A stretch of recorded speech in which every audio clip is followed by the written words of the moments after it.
हरे कृष्णा। आप सभी लोगों का स्वागत है आज के सत्र में। हम पढ़ रहे हैं श्री कृष्ण लीला बुक। आज के अध्याय का नाम है स्यमंतक मणि की कथा। उससे पहले सत्र का शुभारंभ हम श्री मंगलाचरण के साथ करेंगे।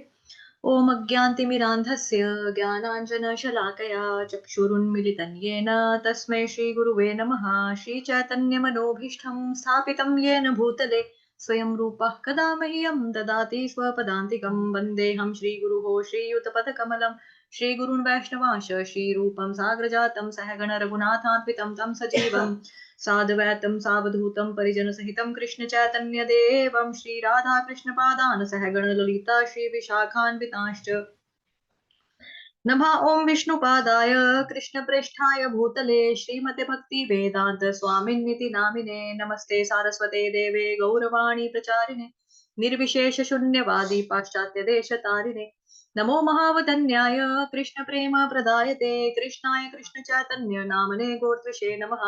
हे कृष्ण करुणा सिंधो दीनबंधो जगतपते गोपेश गोपिका कांत श्री राधा कांत नमोस्तुते। तप्त कांचन गौरांगी राधे वृंदावनेश्वरी वृषभानुसुते देवी प्रणमामि हरिप्रिये। वाञ्छाकल्पतरुभ्यश्च कृपा सिन्धुभ्येव च पतितानां पावनेभ्यो वैष्णवेभ्यो नमो नमः। जय श्री कृष्ण चैतन्य प्रभु नित्यानंद श्री अद्वैत गदाधर श्रीवासादि गौर भक्त वृंद। हरे कृष्ण कृष्ण कृष्ण हरे हरे हरे राम राम राम हरे हरे। हरे कृष्ण कृष्ण कृष्ण हरे हरे हरे राम राम राम हरे हरे। हरे कृष्ण। आप सभी लोगों का स्वागत है। आज का अध्याय है चैप्टर नंबर 56 जिसका शीर्षक है स्यमंतक मणि की कथा। आप में से कोई रीड करना चाहता है तो हैंड रेस कर सकता है। खुद को अनम्यूट कर लो। मेरी साइड से आप लोग अनम्यूट हो। जिसको भी पढ़ना है अनम्यूट करके पढ़ लो। पढ़ना है किसी को?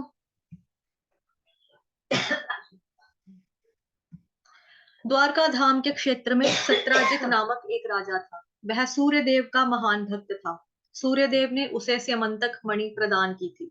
इस स्यमंतक मणि के कारण राजा सत्राजित तथा यदुवंश के मध्य एक मिथ्या बोध उत्पन्न हो गया था। बाद में सत्राजित ने जब स्वेच्छा से अपनी पुत्री सत्यभामा तथा स्यमंतक मणि श्री कृष्ण को अर्पित की तब यह भ्रम समाप्त हो गया। स्यमंतक के कारण न केवल सत्यभामा का श्री कृष्ण से विवाह हुआ था अपितु जाम्बवान की पुत्री जाम्बवंती का भी श्री कृष्ण से विवाह हुआ। ये दोनों विवाह प्रद्युम्न के आगमन के पूर्व हो चुके थे, जिसका वर्णन पिछले अध्याय में किया गया है। राजा सत्राजित ने यदुवंश को किस प्रकार अप्रसन्न किया और किस प्रकार बाद में उसे सद्बुद्धि प्राप्ति हुई और उसने अपनी पुत्री तथा सेमंतक मणि श्री कृष्ण को अर्पित की, इसका वर्णन निम्न प्रकार से किया जाता है। सूर्यदेव का महान भक्त होने के कारण राजा सत्राजित का शनै शनै उनसे अत्यंत मैत्रीपूर्ण संबंध हो गया। सूर्यदेव उससे अत्यंत प्रसन्न थे और उन्होंने उसे सेमंतक नामक एक विलक्षण मणि प्रदान की। जब सत्राजित ने यह मणि अपने कंठ में धारण की तब वह सूर्यदेव की एक प्रतिकृति प्रतीत हुआ। यह मणि पहनकर जब वह द्वारका में जाता था तब लोग सोचते थे कि श्री कृष्ण से भेंट करने सूर्यदेव नगर में आए हैं। उन्हें ज्ञात था कि कभी कभी देवता लोग भगवान श्री कृष्ण से भेंट करने आते हैं। अतः जब सत्राजित द्वारका आया तब श्री कृष्ण के अतिरिक्त सभी ने उन्हें सूर्यदेव ही समझा। यद्यपि सभी राजा सत्राजित से परिचित थे, किंतु सेमंतक मणि की जाज्वल्यमान कांति के कारण वह पहचाना नहीं जाता था। एक बार उसे सूर्यदेव समझकर द्वारका के कुछ गण्यमान्य व्यक्ति तत्काल श्री कृष्ण को सूचना देने गए कि सूर्यदेव उनसे मिलने आए हैं। उस समय श्री कृष्ण चौपड़ खेल रहे थे। द्वारका के एक गणमान्य नागरिक ने इस प्रकार कहा, प्रिय भगवान नारायण, आप श्री भगवान हैं। आपने नारायण अथवा विष्णु अंश में शंख चक्र गदा तथा पद्म युक्त आपकी 4 भुजाएं हैं। आप वस्तुतः प्रत्येक वस्तु के स्वामी हैं, किंतु भगवान नारायण होने पर भी आप यशोदा माता के पुत्र के रूप में अभिनय करने के हेतु वृंदावन में अवतरित हुए हैं। यशोदा माता कभी कभी आपको रस्सों से बांध देती थी, अतएव आप दामोदर नाम से भी प्रसिद्ध हैं। द्वारका के निवासी श्री कृष्ण को भगवान श्री नारायण मानते थे। श्री कृष्ण के भगवान श्री नारायण होने की पुष्टि महान मायावादी दार्शनिक शंकराचार्य ने भी की थी। शंकराचार्य द्वारा भगवान को निराकार मानने का यह अर्थ नहीं है कि उन्होंने भगवान के साकार रूप को अस्वीकार किया है।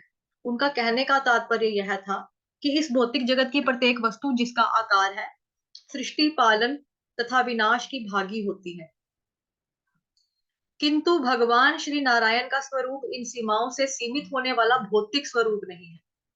जो लोग श्री कृष्ण को एक साधारण मानव मानते हैं, ऐसे अल्प बुद्धि वर्ग को समझाने के हेतु श्री शंकराचार्य ने भगवान को निराकार बताया। इस निराकार भाव का अर्थ यह है कि वे इस भौतिक स्थिति के व्यक्ति नहीं हैं, वे भौतिक शरीर से रहित एक दिव्य व्यक्ति हैं। द्वारका के नागरिकों ने भगवान श्री कृष्ण को न केवल दामोदर कहकर अपितु गोविंद कहकर भी संबोधित किया, जिससे संकेत मिलता है कि श्री कृष्ण गायों तथा बछड़ों के प्रति अनंत स्नेहमय हैं। श्री कृष्ण से अपने घनिष्ठ संबंध के संदर्भ में उन्होंने श्री कृष्ण को यदुनंदन कहकर भी संबोधित किया। वे यदुवंश में उत्पन्न हुए हैं और वसुदेव जी के पुत्र हैं। फलतः द्वारका के नागरिकों ने यह निष्कर्ष निकाला कि वे समस्त ब्रह्मांड के परम स्वामी श्री कृष्ण को संबोधित कर रहे हैं। उन्हें द्वारका के नागरिक होने में गर्व था, क्योंकि वे प्रतिदिन श्री कृष्ण के दर्शन कर सकते थे। अतः उन्होंने विभिन्न प्रकार से श्री कृष्ण को संबोधित किया। रिया माता जी ने हैंड रेस किया था पढ़ने के लिए। जी माता जी पढ़ लो। हरे कृष्ण पढ़ लो माता जी। जब सत्यजित द्वारका में आए तो द्वारका के नागरिकों ने यह सोचकर अत्यंत गर्व का अनुभव किया कि यद्यपि श्री कृष्ण द्वारका में एक साधारण मानव के समान निवास कर रहे हैं, यथापि देवता उनके दर्शन करने के लिए आ रहे हैं। इस प्रकार उन्होंने श्री कृष्ण को सूचित किया कि अपनी चित्ताकर्षक शारीरिक कांति सहित सूर्य देव उनके दर्शन करने आ रहे हैं। द्वारका के नागरिकों ने पुष्टि की कि सूर्य देव का द्वारका आना कोई अत्यंत अद्भुत घटना नहीं थी, क्योंकि समस्त ब्रह्मांड में श्री भगवान की खोज में रत सभी लोगों को ज्ञात था कि वे यदुवंश में अवतरीण हुए और उससे परिवार का एक सदस्य के रूप में द्वारका में रह रहे हैं। इस प्रकार इस अवसर पर नागरिकों ने अपने हर्ष का प्रदर्शन किया। अपने नागरिकों के इस कथन को सुनकर सर्वव्यापक भगवान श्री कृष्ण ने मंद हास्य किया। द्वारका वासियों से प्रसन्न होकर श्री कृष्ण ने उन्हें सूचित किया कि जिस व्यक्ति का वर्णन वे सूर्यदेव के रूप में कर रहे हैं, वह वास्तव में राजा सत्यजित है, जो कि सूर्यदेव से प्राप्त की गई बहुमूल्य मणि के रूप में अपने वैभव का प्रदर्शन करने के लिए द्वारका आए हैं। सत्यजित श्री कृष्ण के दर्शन के लिए नहीं आया था, अपितु सैमंतक मणि के कारण वह अत्यंत मोदन्मत हो गया था। उसने मणि को एक मंदिर में स्थापित कर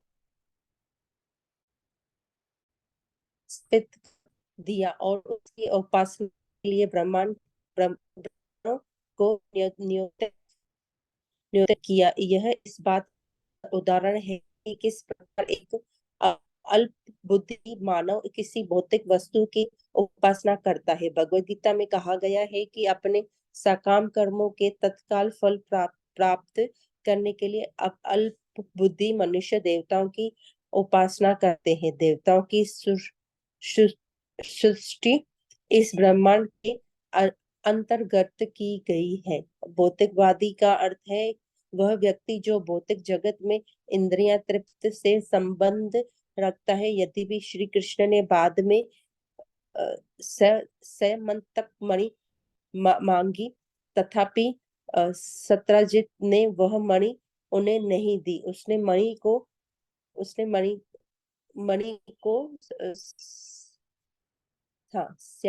श्यामंतक मणि मांगी, तथापि ये हो नहीं उपासना के प्रयोजन से मंदिर में स्थापित किया। ऐसी मणि की अर्चना कौन हाँ, कौन नहीं करेगा।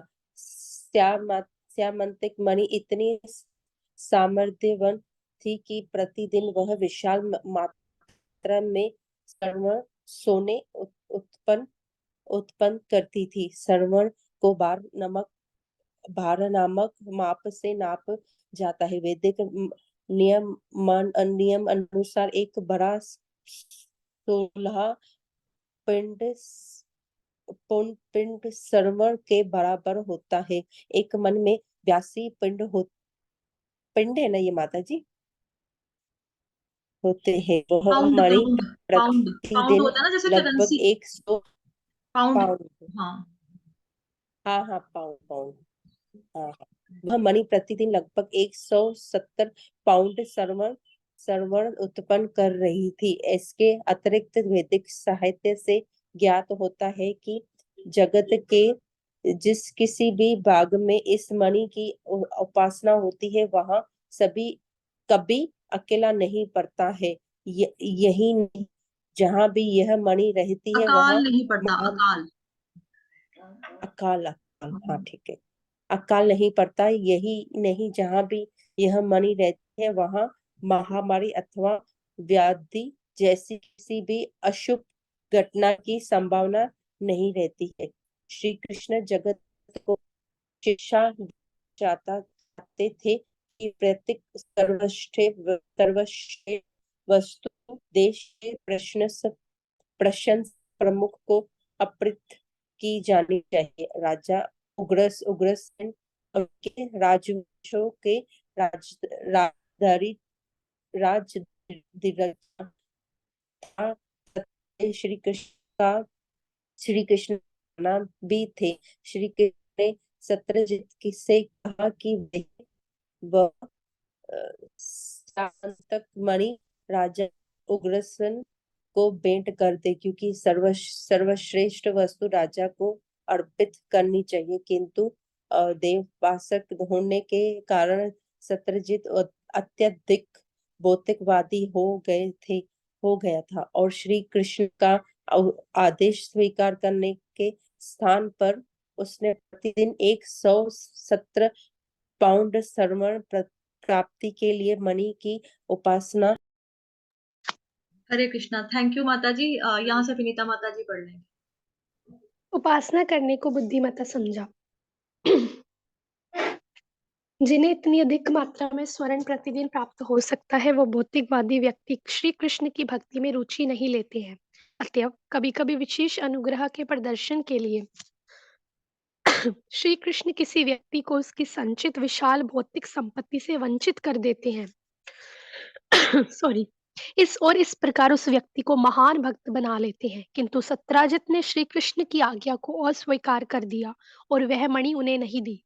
इस घटना के पश्चात परिवार के वैभव का प्रदर्शन करने के लिए सत्यजित के छोटे भाई ने उस मणि को अपने कंठ में धारण कर लिया और अपने भौतिक ऐश्वर्य का प्रदर्शन करते हुए घोड़े पर चढ़कर जंगल में गया। जब प्रसेन नामक सत्यजित का भाई वन में इधर उधर घूम रहा था, तब एक विशाल सिंह ने उस पर आक्रमण कर दिया और उसे तथा उसके घोड़े का वध कर दिया। तदंतर सिंह उस मणि को अपनी गुफा में ले गया। जब ये जानकारी ऋक्षराज जाम्बवान को प्राप्त हुई, तब उन्होंने सिंह को गुफा में मारकर वह मणि ले ली।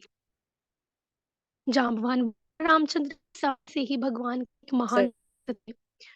उन्होंने उस मणि को अत्यंत आवश्यक वस्तु के रूप में नहीं लिया था। उन्होंने वह मणि अपने पुत्र को एक खिलौने के रूप में दे दी।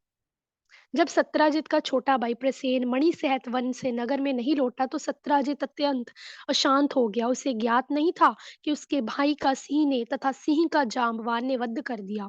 इसके स्थान पर वह विचार करने लगा कि चूंकि श्री कृष्ण को यह मणि चाहिए थी और उन्हें नहीं दी गई, अतएव हो सकता है कि श्री कृष्ण ने यह मणि प्रसेन से बलपूर्वक लेकर उसका वध कर दिया हो। इस विचार को एक जनश्रुति का रूप देकर सत्यजित ने उसे द्वारका के प्रत्येक भाग में फैला दिया। ये मिथ्या जनश्रुति कि श्री कृष्ण ने प्रसेन का वध करके मणि ले ली है, सर्वत्र दावा अग्नि की भांति फैल गई। श्री कृष्ण को स्वयं के ऊपर कलंक लगना रुचिकर नहीं लगा। अतएव उन्होंने निश्चय किया कि द्वारका के कुछ निवासियों सहित वे वन में जाएंगे और स्यमंतक मणि को ढूंढेंगे। अतः द्वारका के प्रमुख व्यक्तियों सहित श्री कृष्ण सत्राजित के भाई प्रसेन को ढूंढने गए और उन्होंने उसे मृत पाया, क्योंकि सिंह ने उसका वध कर दिया था। साथ ही साथ श्री कृष्ण ने जांबवान द्वारा मारे गए सिंह को भी पाया। जांबवान को सामान्यतया ऋक्ष ऋक्ष के नाम से भी पुकारा जाता है। देखने से ज्ञात हुआ कि ऋक्ष के बिना किसी शस्त्र की सहायता ने सिंह को अपने हाथों से मारा था। तदंतर श्री कृष्ण तथा द्वारका के नागरिकों को वन में एक विशाल गुफा मिली, जिसे ऋक्ष के घर का मार्ग कहा जाता था। श्री कृष्ण को ज्ञात था कि द्वारकावासी गुफा में प्रवेश करने से भयभीत होंगे, अतः उन्होंने उन्हें बाहर रुकने को कहा। उन्होंने स्वयं ऋक्ष जाम्बवान को ढूंढने के लिए अकेले ही अंधेरी गुफा में प्रवेश किया। सुरंग होने पर के पश्चात श्री कृष्ण ने देखा कि बहुमूल्य स्यमंतक मणि वृक्ष पुत्र को खिलौने के रूप में दे दी गई है। बालक से मणि लेने के लिए श्री कृष्ण वहां जाकर उसके समक्ष खड़े हो गए। जब वृक्ष के बालक की देखभाल करने वाली दाई ने श्री कृष्ण को अपने सम्मुख खड़ा देखा तो वह भयभीत हो गई। उसे भय था कि कहीं श्री कृष्ण उस बहुमूल्य स्यमंतक मणि को ना ले लें। भय के कारण वह उच्च स्वर से चिल्लाने लगी। दाई की चीत्कार सुनकर अत्यंत क्रुद्ध होकर जाम्बवान वास्तव में भगवान श्री कृष्ण के महान भक्त थे, किंतु अत्यंत क्रोध में होने के कारण वे अपनी स्वामी को पहचान न सके। उन्होंने सोचा कि श्री कृष्ण एक साधारण मानव है। इससे भगवत गीता का कथन स्मरण हो आता है, जिसमें भगवान अर्जुन को आध्यात्मिक स्तर पर उन्नति करने के लिए क्रोध, लोभ तथा काम से मुक्त होने का परामर्श देते हैं। काम, क्रोध, लोभ तथा लोभ हृदय में साथ साथ रहते हैं और ये अध्यात्म के मार्ग पर व्यक्ति की उन्नति में बाधा डालते हैं। अपने स्वामी को ना पहचान कर जांबवान ने प्रथम उन्हें युद्ध के लिए चुनौती दी। तदंतर जांबवान तथा श्री कृष्ण के मध्य एक भयंकर युद्ध हुआ, जिसमें वह दो विरोधी गिद्धों के समान लड़े। जब कभी भी कहीं खाने योग्य शव होता, तब उस शिकार के लिए गिद्ध युद्ध करते हैं। पहले तो श्री कृष्ण तथा जांबवान ने शस्त्रों से युद्ध करना प्रारंभ किया, जिसके अंत में वे एक दूसरे पर मुष्टि प्रहार करने लगे। प्रत्येक आघात बिजली गिरने के समान प्रतीत होता था। प्रत्येक को दूसरे पर विजय प्राप्त करने की आशा थी। यह युद्ध रात दिन कई दिनों तक निरंतर चलता रहा। इस भांति 28 दिनों तक युद्ध होता रहा। यद्यपि जांबवान उस समय में सर्वाधिक शक्तिशाली व्यक्ति थे, जीव तथापि श्री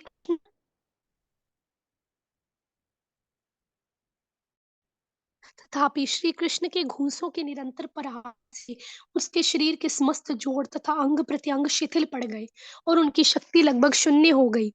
जांबवान का समस्त शरीर पसीने में डूब गया और वे अत्यंत थक गए। जांबवान चकित थे कि वे कौन विरोधी है जो उन्हें बलहीन किए दे रहा है। जांबवान को अपनी अलौकिक शक्ति का आभास था, किंतु श्री कृष्ण के प्रहारों से जब वे श्रम का अनुभव करने लगे, तब समझ गए कि श्री कृष्ण कोई और नहीं अपितु उनके आराध्य देव श्री भगवान ही हैं। भक्तों के लिए इस घटना का विशेष महत्व है। प्रारंभ में जांबवान श्री कृष्ण को नहीं समझ सके, क्योंकि उनकी दृष्टि पर भौतिक आसक्ति रूपी आवरण था। उनकी आसक्ति अपने पुत्र तथा बहुमूल्य स्यमंतक मणि के प्रति थी और वह यह मणि श्री कृष्ण को नहीं देना चाहते थे। वास्तव में जब श्री कृष्ण वहां आए, तब जाम्बवान ने यह सोचकर वह मणि ले जाने के लिए आए हैं, अत्यंत क्रुद्ध हो गए। यह भौतिक दशा है। कोई शरीर से अत्यंत बलवान हो सकता है, किंतु इससे श्री कृष्ण को समझने में उसे कोई सहायता नहीं मिल सकती। क्रीड़ा करने के उद्देश्य श्री कृष्ण भक्त के साथ युद्ध का स्वांग करना चाहते, जैसा कि श्रीमद् भगवत गीता के प्रश्नों में हमें अनुभव होता है। श्रीमद् भागवत के में मान वो सभी रुचियां तथा प्रवृत्तियां हैं। कभी कभी वे क्रीड़ा की भावना से अपने शरीर शक्ति के लिए युद्ध करना चाहते हैं। जब उनकी ऐसी इच्छा होती है, तो स्वयं को ये सुख देने के लिए वे अपने योग्य भक्त चुनाव करते हैं। श्री कृष्ण की कामना जाम्बवान के साथ ऐसे ही युद्ध मांग का सुख प्राप्त करने की। यद्यपि स्वभाव से जाम्बवान भक्त थे, किंतु अपने शारीरिक बल के माध्यम से भगवान की सेवा करते समय उन्हें श्री कृष्ण का ज्ञान नहीं था। किंतु जैसे ही भगवान उस युद्ध से प्रसन्न हो गए, वैसे ही जाम्बवान को तत्काल ज्ञान हो गया कि उनके विरोधी स्वयं भगवान की और कोई नहीं है। निष्कर्ष यह निकलता है कि वे अपने सेवा के द्वारा श्री कृष्ण को समझ सके। कभी कभी श्री कृष्ण युद्ध के द्वारा ही संतुष्ट होते हैं। अतएव जाम्बवान ने भगवान से कहा, प्रिय प्रभु, अब मैं समझ सकता हूँ कि आप कौन हैं। आप प्रत्येक प्राणी के बल, धन, संपत्ति, यश, सौंदर्य, बुद्धि और त्याग के स्रोत भगवान श्री विष्णु हैं। वेदांत सूत्र से भी जाम्बवान के इस कथन की पुष्टि होती है। कोई बात नहीं माता जी, मैं पढ़ लेती हूँ। वेदांत सूत्र से भी जाम्बवान के इस कथन की पुष्टि होती है, जिसमें भगवान को प्रत्येक वस्तु का स्रोत घोषित किया गया है। जाम्बवान ने श्री कृष्ण को भगवान श्री विष्णु के रूप में पहचान लिया। प्रिय भगवान, ब्रह्मांड के पंचों के रचिताओं के भी रचिता आप हैं। यह कथन उस सामान्य मानव के लिए अत्यंत शिक्षाप्रद है, जो विशेष बुद्धि वाले मानव के कार्यों से चकित हो जाता है। साधारण मानव किसी महान वैज्ञानिक के आविष्कारों को देखकर चकित हो जाता है, किंतु जाम्बवान का कथन इस तथ्य की पुष्टि करता है कि यद्यपि एक वैज्ञानिक अनेक अद्भुत वस्तुओं का रचयिता हो सकता है, तथापि श्री कृष्ण उस वैज्ञानिक के भी रचयिता हैं। वे केवल एक वैज्ञानिक के नहीं, अपितु समस्त ब्रह्मांड में लाखों तथा करोड़ों वैज्ञानिकों के रचयिता हैं। जाम्बवान ने आगे कहा, आप न केवल सृष्टिकर्ता की सृष्टि करने वाले हैं, अपितु आप उन भौतिक तत्वों की भी सृष्टिकर्ता हैं जिनका उपयोग तथाकथित रचयिता करते हैं। वैज्ञानिक भौतिक तत्वों तथा प्रकृति के नियमों का उपयोग करके कुछ अद्भुत कार्य करते हैं, किंतु वास्तव में ये नियम तथा तत्व भी श्री कृष्ण की सृष्टियां हैं। यही वास्तविक वैज्ञानिक ज्ञान है। अल्प बुद्धि मनुष्य यह समझने का प्रयास नहीं करते कि वैज्ञानिक के मस्तिष्क की रचना किसने की है। वे तो वैज्ञानिक की अद्भुत रचना अथवा आविष्कार को देखने मात्र से संतुष्ट हो जाते हैं। जाम्बवान ने आगे कहा, प्रिय भगवान, समस्त भौतिक तत्वों को संयुक्त करने वाला काल भी आपका प्रतिनिधि है। आप ही वह परम काल है जिसमें समस्त ब्रह्मांड की सृष्टि, पालन तथा अंत में संहार होता है। न केवल काल तथा भौतिक तत्व, अपितु सृष्टि के सारे अंगों तथा लाभों का उपयोग करने वाले व्यक्ति भी आपके ही अंश हैं। अतः जीव एक स्वतंत्र रचयिता नहीं है। सभी तथ्यों का उचित दृष्टिकोण से अध्ययन करने पर हम देख सकते हैं कि आप परम ईश्वर है तथा सबके स्वामी हैं। अतः प्रिय भगवान, मैं समझ सकता हूँ कि आप श्री भगवान हैं, जिनकी मैं श्री रामचंद्र के रूप में उपासना करता हूँ। मेरे भगवान श्री रामचंद्र समुद्र पर पुल बांधना चाहते थे, और मैंने स्वयं देखा कि किस प्रकार भगवान ने दृष्टिपात मात्र से समुद्र विचलित हो उठा। जब समुद्र में हलचल होने लगी, तब समुद्र में निवास करने वाले प्राणी जैसे वेल, घड़ियाल, तिमिंगिल मछली व्याकुल हो उठे। समुद्र में तिमिंगल मछली, वेल जैसे विशालकाय जीव जल जीवों को एक बार में निगल सकती है। इस प्रकार समुद्र मार्ग देने को बाध्य हो गया, जिससे कि चंद्र की नामक द्वीप द्वीप तक जाके आजकल सिलोन भी बना जाता है। कन्याकुमारी से श्रीलंका तक समुद्र पुल का निर्माण भी सर्वविदित है। पुल के निर्माण के पश्चात रावण की राजधानी में चारों ओर आग लगा दी गई। रावण से युद्ध करते समय आपके तीक्ष्ण बाणों के द्वारा रावण के अंगों को छिन्न भिन्न कर दिया और उसका सिर धरती पर गिर पड़ा। अब मैं समझ सकता हूँ कि आप कोई और नहीं, अपितु मेरे स्वामी भगवान श्री रामचंद्र ही हैं। ऐसी असीम शक्ति और किसी के पास नहीं है। अन्य कोई मुझे इस प्रकार नहीं पराजित कर सकता था। जाम्बवान की स्तुति तथा कथनों से श्री कृष्ण संतुष्ट हो गए। उनके शरीर की पीड़ा शांत करने के लिए श्री कृष्ण जाम्बवान के समस्त शरीर पर अपने हस्त कमल फेरने लगे। तत्काल ही जाम्बवान उस भयंकर युद्ध की थकान से मुक्त हो गए। तदंतर भगवान श्री कृष्ण ने उन्हें राजा जाम्बवान संबोधित किया, क्योंकि वे जाम्बवान ने सिंह का वध किया था।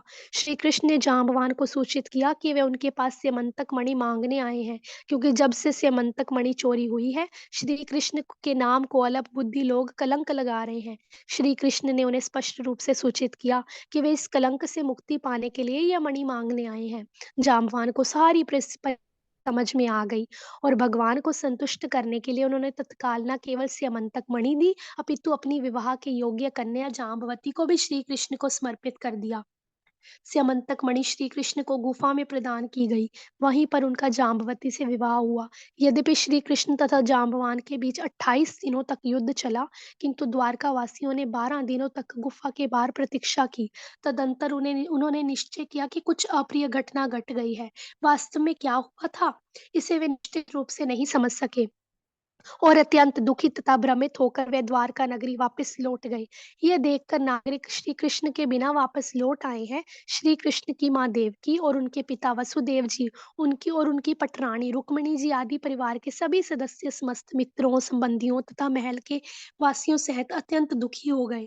उन्हें श्री कृष्ण से स्वाभाविक स्नेह था, अतः उनके अप्रकट होने के कारण वे सत्याजित को अपशब्द कहने लगे। वे देवी चंद्रभागा की उपासना करने गए और श्री कृष्ण के वापस लौटने की प्रार्थना करने लगे। देवी द्वारका के नागरिकों की स्तुति से संतुष्ट हो गईं और उन्होंने तत्काल उन्हें अपना आशीर्वाद दिया। उसी समय अपनी नवीन पत्नी जाम्बवती के साथ श्री कृष्ण वहां प्रकट हुए और समस्त द्वारकावासी तथा श्री कृष्ण के संबंधी हर्षित हो उठे। द्वारकावासी इतने हर्षित थे जितना कोई किसी मृत संबंधी के पुनः जीवित होने पर हर्षित होता है। द्वारकावासियों ने निष्कर्ष निकाल लिया कि युद्ध के कारण श्री कृष्ण किसी महान कठिनाई में पड़ गए हैं और वे वापस लौटने के प्रति लगभग निराश हो चुके थे। तो जब उन्होंने देखा कि वास्तव में ना केवल श्री कृष्ण लौटे हैं, अपितु एक नई पत्नी के साथ आए हैं, तब उन्होंने तत्काल एक और उत्सव का आयोजन किया। तदंतर उग्रसेन जी ने समस्त महत्वपूर्ण एवं प्रमुख राजाओं की सभा बुलाई। उन्होंने सत्याजित को भी निमंत्रित किया और श्री कृष्ण के समस्त सभा के समक्ष जाम्बवान से स्यमंतक मणि को प्राप्त करने की घटना का वर्णन किया। श्री कृष्ण वह बहुमूल्य मणि राजा सत्याजित को लौटा देना चाहते, किंतु सत्याजित लज्जित था क्योंकि उसने अनावश्यक रूप से श्री कृष्ण पर लगाया था। उसने वह मणि अपने हाथ में ले ली। राजाओं तथा प्रमुखों की सभा के मध्य वह अपने सिर झुकाकर मौन रहा और मणि लेकर बिना कुछ कहे घर लौट गया। तदंतर वह विचार करने लगा कि श्री कृष्ण की निंदा करके उसने जो निंदनीय कर्म किया था, वह उससे किस प्रकार मुक्त हो सकता है। उसे इस बात का ज्ञान था कि उसने श्री कृष्ण के प्रति घोर अपराध किया है। त्रुटि को सुधारने का ऐसा मार्ग ढूंढना है जिससे कि श्री कृष्ण पुनः उससे प्रसन्न हो जाएं। राजा सत्याजित ने अपनी मूर्खता से जो चिंता उत्पन्न कर ली थी, वह उससे मुक्ति पाने को उत्सुक था। भौतिक वस्तुओं और विशेष रूप से स्यमंतक मणि के प्रति आकर्षण और इस उत्सुकता का कारण था श्री कृष्ण के प्रति उसने जो घोर अपराध किया था, उससे सत्याजित वास्तव में अत्यंत दुखी था और वह वास्तव में भूल सुधारना चाहता था। श्री कृष्ण ने उसे अंदर से सद्बुद्धि दी और सत्याजित ने श्री कृष्ण को स्यमंतक मणि तथा अपनी पुत्री सत्यभामा दोनों ही देने का निश्चय किया। इस स्थिति का अंत करने का और कोई विकल्प नहीं था, अतः उसने अपनी सुंदर पुत्री तथा श्री कृष्ण के विवाह संस्कार का प्रबंध किया। उसने श्री भगवान को मणि तथा अपनी पुत्री सत्यभामा दोनों ही दान में दी। सत्यभामा इतनी रूपवती तथा गुणवती थी कि राजाओं ने उसका हाथ मांगा था, अनेक राजाओं ने हाथ मांगा था, किंतु सत्याजित एक योग्य जमाता की प्रतीक्षा कर रहा था। श्री कृष्ण की अनुकंपा से उसने उसे अपनी पुत्री देने का निश्चय किया। भगवान श्री कृष्ण ने सत्याजित से प्रसन्न होकर उसे सूचित किया कि उन्हें स्यमंतक मणि की कोई आवश्यकता नहीं। उन्होंने कहा, जैसे तुमने इसे रखा था उसी भांति इसे मंदिर में रहने देना ही उत्तम है।